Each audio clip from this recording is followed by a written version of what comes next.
former Speaker of the House, Newt Gingrich. Great to see you, Mr. Speaker. How you doing? We're just thinking all this through this morning. Let me show you the American Families Plan. This is the new bit that is going to be coming out because we had the COVID relief.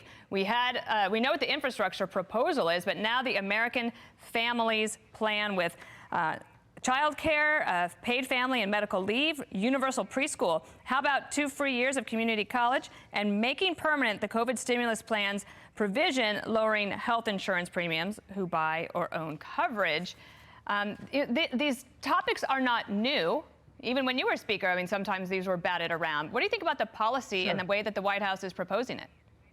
Well, I actually think the most interesting thing about the speech tonight, as a former Speaker of the House who sat through a number of these, is that they're only going to have 200 people.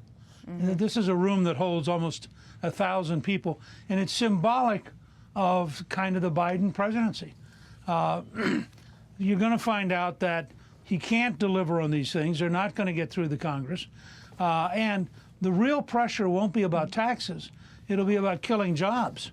You have the kind of tax increases and regulatory increases that Biden is asking for. You're going to crush this economy as it's just beginning to come out of the whole COVID imposed recession. And I think that's when Americans will start saying, wait a second, I'm not very comfortable. And secondly, he's faced with a huge increase in inflation that is coming down the road, whether it's the price of gasoline, the price of food, the price of housing. We see really big signs of something we haven't seen really for a generation. And that's a combination of unemployment and a very high inflation rate. So this will be an interesting speech. They've got good speech writers. Biden will have practiced it. It'll come off all right. But in the end, he's working down a road which Jimmy Carter tried, and it's a road that just doesn't work. And okay, I think we'll see if that's the case what you're going to in see. 2021. Here you go. The American Jobs Plan, $2.65 trillion. Call for number 2. There we go, guys. American Rescue Plan, $1.9 trillion. American Families Plan, $1.8 trillion. I'm losing track here, but I think it's $6.35 trillion. I don't know. I mean, everything, I guess, is just going to be free.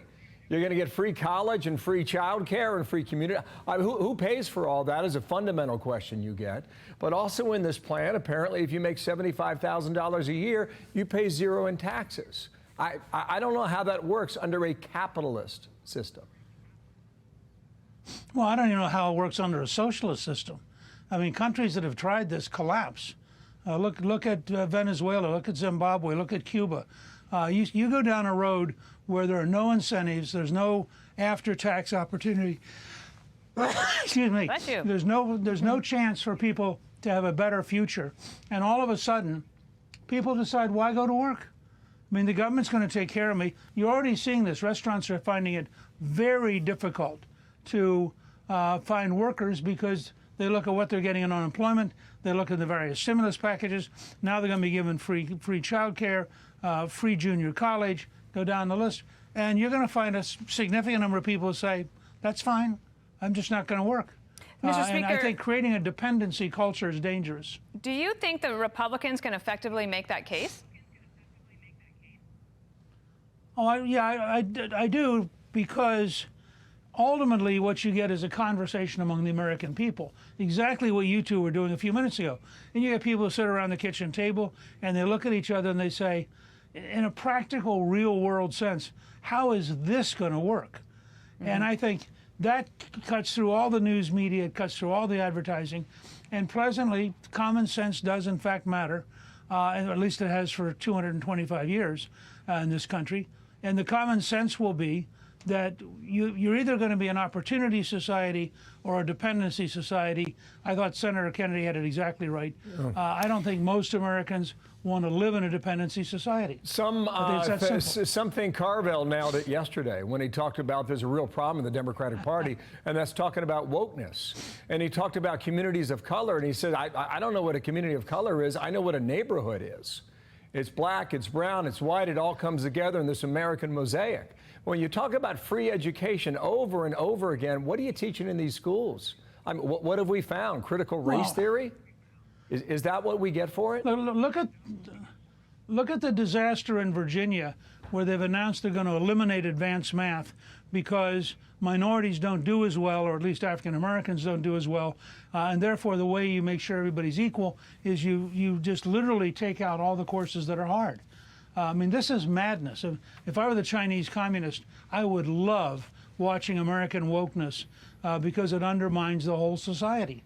And that's why you have to say, okay, what's this free junior college going to be like? What is it going to teach? Can you get an undergraduate degree in wokeness or in critical race theory? Meanwhile, the Chinese are getting degrees in engineering and in science.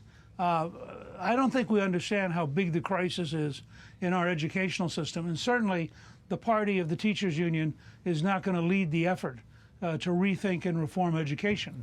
So Biden will preside over a 4-year decay of our capabilities to compete in the world. Let's see what happens tomorrow.